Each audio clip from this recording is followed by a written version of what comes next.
Ons het nou gekyk na die 7 basiese tegnieke. En ek wil dit nou nie spoil nie, maar kom ek gaan net gou vinnig deur dit. Ek het my notas hier voor my.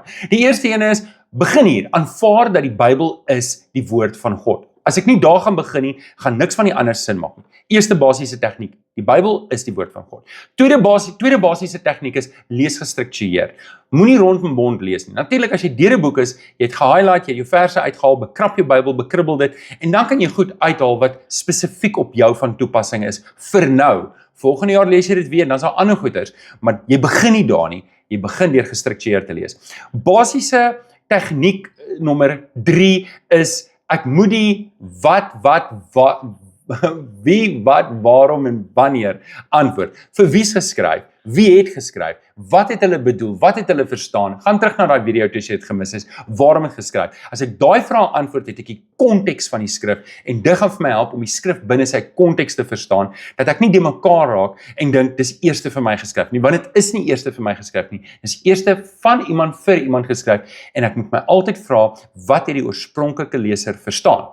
Dit bring my by die 4de basiese tegniek en dit is, lees dit vinnig. Lees dit vinnig, kry die geheel. Lees dit stadig is die 5de basiese tegniek. Wanneer ek stadig lees, kry ek die geheelbeeld en ek kry ook die detail. Dit bring my by die 6de basiese tegniek en lees dit bidden, want dit lei jou na die 7de basiese tegniek en dit lei na lewensverandering. Nou, ons is by die bonusmateriaal. Waar begin ek? Wel, as jy nuut is by die Bybel, sou ek sê, begin by Johannes. Begin met die evangelie van Johannes. Lees hom deur soos wat ons nou gesê het met hierdie tegnieke. Lees Johannes, as jy klaar is met Johannes, doen 'n bietjie moeiliker boek soos Jakobus en dan weer 'n makliker boek soos Johannes. Nou 1 Johannes, die brief van Johannes. So daar's 'n evangelie volgens Johannes en later in die Bybel is daar 'n brief van 1 Johannes.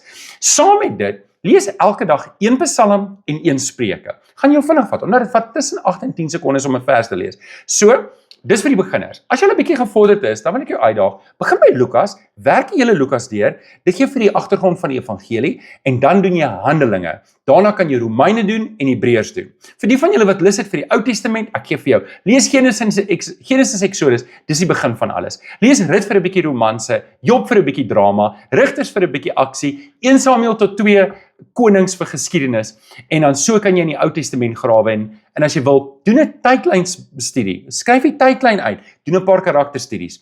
Ek hoop hierdie het vir jou iets beteken. As jy daarvan gehou het, laat my weet, ek sal graag wil hoor of dit vir jou iets beteken het. Ek wil jou uitdaag, kom in die woord sal jou elke dag verander. Dit sal. Jy moet net op die punt kom wat jy sê, ek aanvaar hierdie is die woord van God. Die Here seën vir jou. Dankie dat jy ingeskakel het.